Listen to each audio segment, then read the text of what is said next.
Keep watching until the end, because this story doesn't just finish.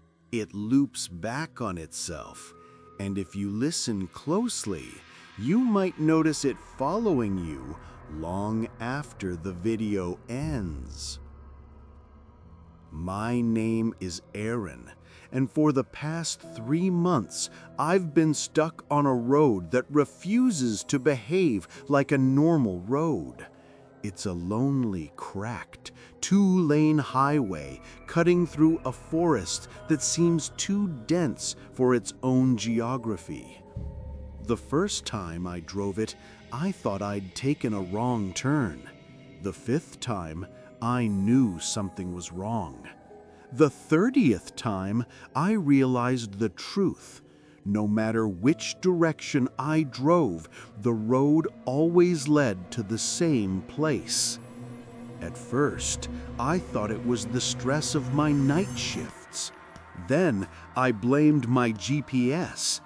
But after the 2nd week, I stopped blaming anything, because it became impossible to deny what I saw with my own eyes. The same abandoned rest stop, the same flickering streetlight, the same crooked sign with peeling letters, and the figure, always standing just far enough away that I couldn't make out a face. The first night, the figure simply stood at the side of the road, unmoving, watching. I slowed the car, thinking it was a stranded driver. But the moment my headlights swept over them, they vanished. No footsteps, no sound, just gone. I tried to rationalize it. Tricks of the dark, fog, fatigue. But after the 2nd week, I stopped blaming anything, because it became impossible to deny what I saw with my own eyes. The same abandoned rest stop, the same flickering streetlight, the same crooked sign with peeling letters, and the figure, always standing just far enough away that I couldn't make out a face. That's when a thought crawled into my mind, cold and certain. The road wasn't looping. It was choosing. Every time I tried to escape, the road tightened its hold, shrinking the world into a single repeating stretch of asphalt. And that figure, whoever or whatever it was, seemed to be waiting for me to understand something. But I didn't. Not yet. I tried everything to escape.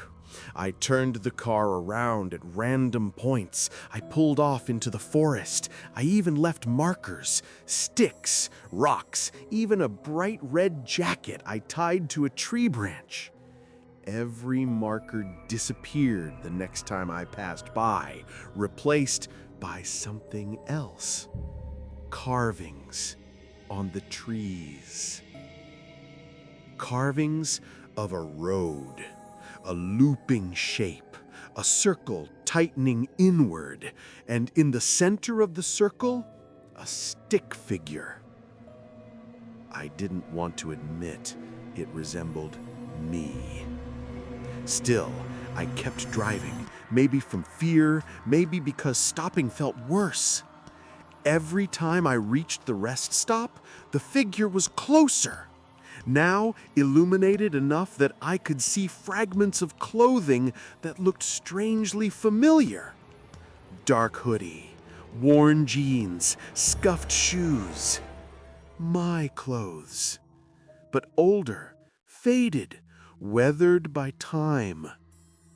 I didn't understand, not then. One night, if it even was night anymore, I decided to confront it. I parked the car directly under the flickering light and stepped out. The air felt wrong, too still, like the moment before a thunderclap. "Who are you?"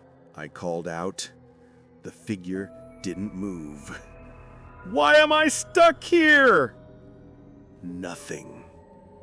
I walked toward them, each step heavy, as if the road were resisting my movement. When I got within 10 feet, the figure finally lifted its head, slowly, deliberately. And that's when I saw its face. My face. But drained, hollow, stretched thin like someone who hadn't slept in years. The eyes weren't angry, they weren't even sad. They were resigned, like someone who had accepted something I hadn't yet. My double finally spoke, voice rough and distant. This road only ends when you understand why it begins. I stumbled back, heart hammering. What does that mean? What are you? He shook his head slowly. You already know. You just don't want to admit it. I didn't respond. I didn't have a response. He took a step toward me. I instinctively stepped back. You took this road because you were running from every warning you ignored, every sign you didn't want to see. The road doesn't trap you, it reflects you. He pointed past me. I turned. The forest had changed. Not trees anymore, but rows of road signs, hundreds of them, all identical, all pointing forward, all repeating the same message. You were warned. I sprinted back to the car and drove faster than ever, engine screaming, tires skidding. I didn't care if I crashed. I just needed to get away from him, from this place, from the truth clawing its way into my mind. But the faster I drove, the more the road warped. The asphalt rippled like water. The trees blurred into dark streaks. The sky flickered between twilight and pitch black.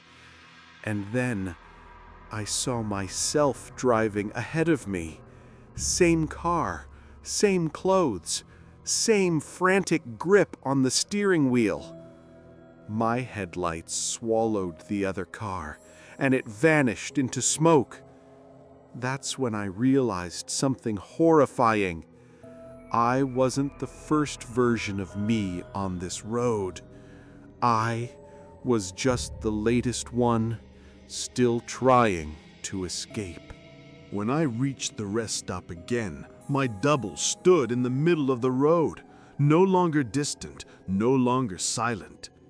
"Aaron," he said softly, "you can't outrun what you're afraid to face.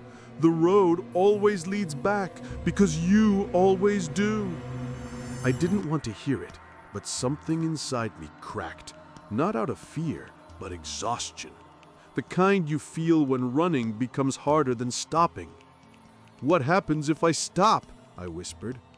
He approached me slowly, almost gently. "Then the road can finally change."